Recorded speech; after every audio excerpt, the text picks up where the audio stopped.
Hello, dear students. Today we are going to start our chapter number 6 of Punjabi book Yatra. Hemkund Sahib. इसमें हम हेमकुंड साहिब जो प्रसिद्ध तीर्थ स्थल है उसका वर्णन पढ़ेंगे। सो चलिए हम स्टार्ट करते हैं।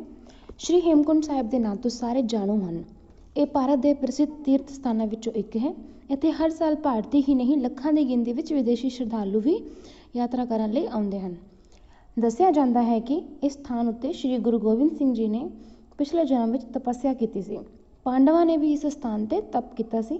ਗੁਰੂ ਗੋਬਿੰਦ ਸਿੰਘ ਜੀ ਦੀ ਬਾਣੀ ਵਿੱਚ ਇਸ ਸਥਾਨ ਬਾਰੇ ਲਿਖਿਆ ਹੈ, ਅਬ ਮੈਂ ਆਪਣੀ ਕਥਾ ਬਖਾਣੂ ਤਪ ਸਾਧਤ ਜਿਹ ਵਿਦ ਮੋਹਿਮ ਆਣੋ। हेमकुंड पर्वत है जहाँ सप्त श्रृंग सोबत है तहाँ, सप्त श्रृंग तिह नाम कहावा, पंड राज जिह जोग कमावा।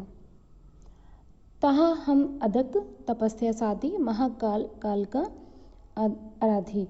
इसमें ये गुरु गोबिंद सिंह जी की जो बानी है उसमें ये पंक्ति लिखी हुई है। उसमें ये स्पष्ट लिखा हुआ है कि हेमकुंड जो है वो एक पवित्र जगह है और उन्होंने वहाँ पे क्या किया, तपस्या की थी। और वहाँ पे सप्त श्रृंगी यानी कि 7 चोटियों का 7 पर्वत श्रेणियों का क्या है, समूह है।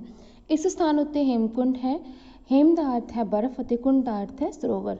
ਇਹ ਸਥਾਨ ਸਮੁੰਦਰੀ ਤਲ ਤੋਂ ਲਗਭਗ 15,000 ਫੁੱਟ ਉੱਚਾ ਹੈ। ਇਸ ਲਈ ਇੱਥੇ ਸਾਰਾ ਸਾਲ ਬਰਫ਼ ਜੰਮੀ ਰਹਿੰਦੀ ਹੈ। ਇੱਥੇ ਸਾਖੇਤ ਸਰੋਵਰ ਵਿੱਚ ਪਾਣੀ ਦੇ ਨਾਲ ਨਾਲ ਬਰਫ਼ ਵੀ ਤਰਦੀ ਦਿਖਾਈ ਦਿੰਦੀ ਹੈ। ਇਸੇ ਲਈ ਇਸ ਨੂੰ ਹੇਮਕੁੰਡ ਜਾਂ ਬਰਫ਼ ਦਾ ਸਰੋਵਰ ਕਿਹਾ ਜਾਂਦਾ ਹੈ। ਅੱਜ ਕੱਲ੍ਹ ਇਸ ਸਥਾਨ ਉੱਤੇ ਬੜਾ ਸੋਹਣਾ ਗੁਰਦੁਆਰਾ ਬਣਿਆ ਹੋਇਆ ਹੈ। ਬਹੁਤ ਉਚਾਈ ਉੱਤੇ ਹੋਣ ਕਰਕੇ ਇੱਥੇ ਆਕਸੀਜਨ ਦੀ ਘਾਟ ਹੁੰਦੀ ਹੈ।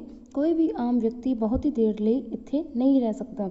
ਫਿਰ ਵੀ ਅਨੇਕਾਂ ਯਾਤਰੀ ਸ਼ਰਧਾ ਕਰਕੇ ਇੱਥੇ ਪੁੱਜਦੇ ਹਨ ਅਤੇ ਆਲੇ ਦੁਆਲੇ ਦੇ ਕੁਦਰਤੀ ਨਜ਼ਾਰਿਆਂ ਦਾ ਆਨੰਦ ਮਾਣਦੇ ਹਨ। ਹੇਮਕੁੰਡ ਤੱਕ ਦੀ ਯਾਤਰਾ ਬਹੁਤ ਕਠਿਨ ਹੈ। ਭਾਵੇਂ ਹੁਣ ਸੜਕਾਂ ਬਣ ਜਾਣ ਕਰਕੇ ਬਹੁਤਾ ਸਫ਼ਰ ਬੱਸਾਂ, ਟਰੱਕਾਂ ਅਤੇ ਕਾਰਾਂ ਆਦਿ ਉੱਤੋਂ ਹੋ ਜਾਂਦਾ ਹੈ, ਫਿਰ ਵੀ ਬਹੁਤ ਸਾਰਾ ਰਸਤਾ ਅਜਿਹਾ ਹੈ ਜੋ ਪਹਾੜੀਆਂ ਵਿੱਚੋਂ ਕੇਵਲ ਪੈਦਲ ਜਾਂ ਘੋੜੀਆਂ 'ਤੇ ਹੀ ਤੈਅ ਕੀਤਾ ਜਾਂਦਾ ਹੈ। ਇਹ ਰਸਤਾ ਬੜਾ ਵਿਖੜਾ ਹੈ ਅਤੇ ਸਿੱਧੀ ਚੜ੍ਹਾਈ ਵਾਲਾ ਹੈ। ਹੇਮਕੁੰਡ ਸਾਹਿਬ ਜਾਣ ਲਈ ਯਾਤਰੀ ਆਪਣਾ ਸਫ਼ਰ ਇੱਕ ਤਰ੍ਹਾਂ ਨਾਲ ਉੱਤਰ ਪ੍ਰਦੇਸ਼ ਦੇ ਪ੍ਰਸਿੱਧ ਸ਼ਹਿਰ ਰਿਸ਼ੀਕੇਸ਼ ਤੋਂ ਸ਼ੁਰੂ ਕਰਦੇ ਹਨ। ਰਿਸ਼ੀਕੇਸ਼ ਵਿਖੇ ਇੱਕ ਬਹੁਤ ਵੱਡਾ ਅਤੇ ਸੁੰਦਰ ਗੁਰਦੁਆਰਾ ਬਣਿਆ ਹੋਇਆ ਹੈ। ਮੈਦਾਨੀ ਇਲਾਕਿਆਂ ਤੋਂ ਆਉਣ ਵਾਲੇ ਲਗਭਗ ਸਾਰੇ ਯਾਤਰੀ ਆਪਣਾ ਪਹਿਲਾ ਪੜਾਅ ਇੱਥੇ ਕਰਦੇ ਹਨ।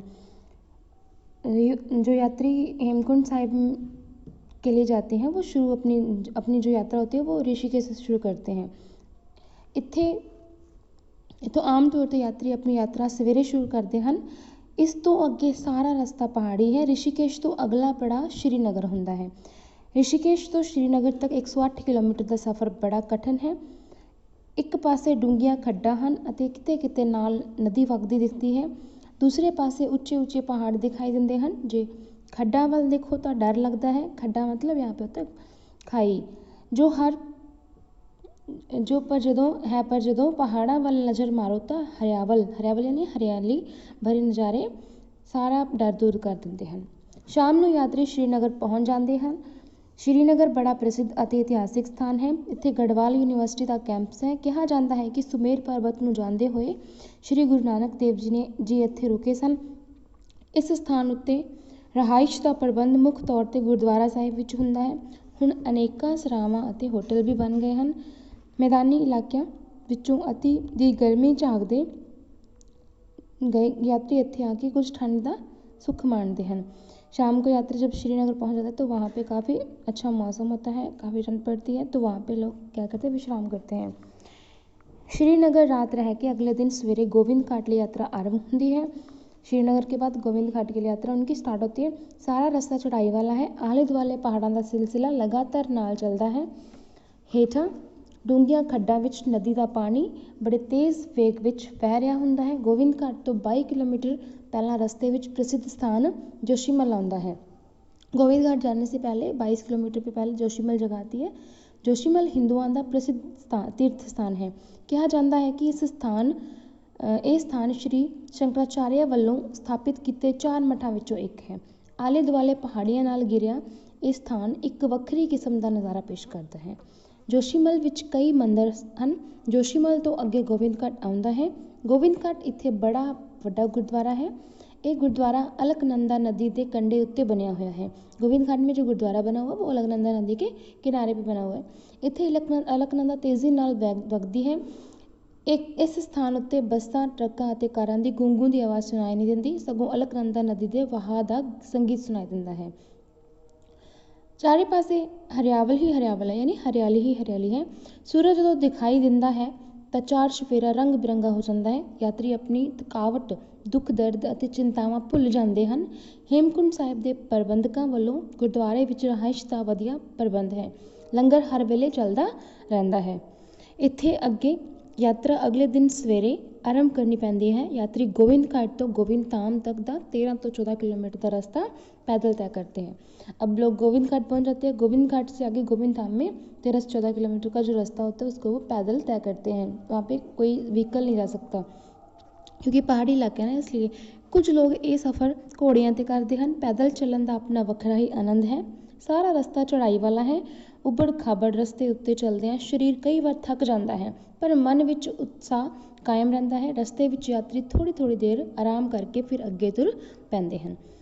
हरियावल ताज़ी हवा अते चश्मियां ता ठंडा पानी मैदानी इलाके की यात्रियों लई तां अनमोल सुगात बन जाते हैं।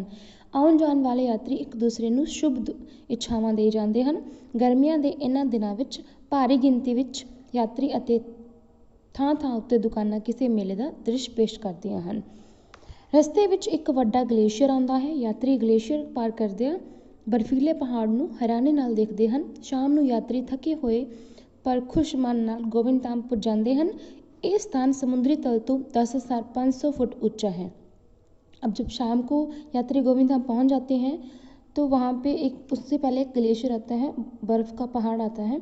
फिर शाम को जब वो वहाँ पहुँच जाते हैं काफ़ी थक चुके होते हैं क्योंकि ये 10,500 फुट ऊंचा है।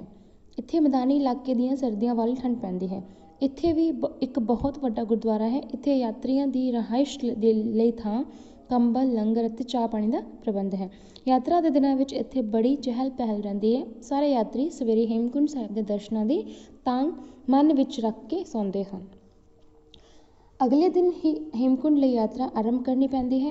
कोई भी यात्री हेमकुंड साहिब रात नहीं रह सकता, इसलिए दर्शन करन उपरंत वापस गोविंद घाट ही पुजना पैंदा है, आना पड़ता है क्योंकि वहाँ पे ऑक्सीजन की कमी है।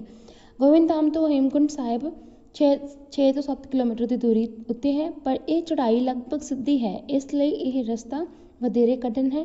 पर रस्ते के नज़ारे होर भी सुंदर हैं। सारे पासे बर्फ के पहाड़ दिसते हैं। सूरज ਦੀਆਂ किरणां पैन नाल बर्फ सोने वांग चमकदी है। रस्ते विच थां थां उत्ते दुकानां हैं। राह विच 2 ग्लेशियर आउंदे हैं। ग्लेशियर पार करदियां ही हेमकुंड साहिब सहित गुरुद्वारे के दर्शन होने शुरू हो जाते हैं। गोविंद धाम से आगे हेमकुंड साहिब का जो रास्ता है वो 6 से 7 किलोमीटर दूर है। तो वहाँ पे बहुत अच्छा नज़ारा देखने को मिलता है। बर्फ़ के पहाड़ हैं तो वहाँ पे सूरज की किरणें पड़ती है तो काफ़ी अच्छा महसूस होता है। आखिर यात्री हेमकुंड साहिब पुज जाते हैं। पहाड़ की चोटी उत्ते इस पदरे स्थान ते स्थित सरोवर अते नाल ही एक सुंदर गुरुद्वारा यह एक अद्वितीय नज़ारा पेश करता, अद्वितीय मतलब अद्वितीय नज़ारा पेश करते हैं। इस स्थान तो आसे पासे 7 पहाड़ी चोटियां नज़र आउंदियां हैं। बर्फ नाल ढकियां ते सूरज नाल चमकदे इन्हां चोटियां नूं ही सप्त श्रृंग कहा जाता है। अब वहाँ पे जो गुरुद्वारा साहिब है यानी सरोवर है और उसके आसपास 7 चोटियां हैं तो उन्हीं को अपने बोलते सप्त श्रृंग। हेमकुंड साहिब का सरोवर लगभग 2.5 वर्ग मील विच फैलिया हुआ है। सारे यात्री सरोवर विच स्नान करते हैं। स्नान करदियां ही थकावट दूर हो जाती है। यात्री गुरुद्वारा साहिब के दर्शन करते हैं ਅਤੇ मत्था टेकते हैं। ऑक्सीजन घट जाने कारण सेवादार इत्थे यात्रियों को रात रहने की इजाज़त नहीं देते। सेवादार यानी कि वहाँ पे जो सेवा करने वाले हैं वो यात्रियों को बाहर रुकने नहीं देते। यात्री अपने मन विच इन्हां नज़ारियां नूं वसाउंदे हन अते मुड़ इत्थे आउण दी लोचा लैके वापस मुड़ पैंदे हन। लोचा मीनस इच्छा।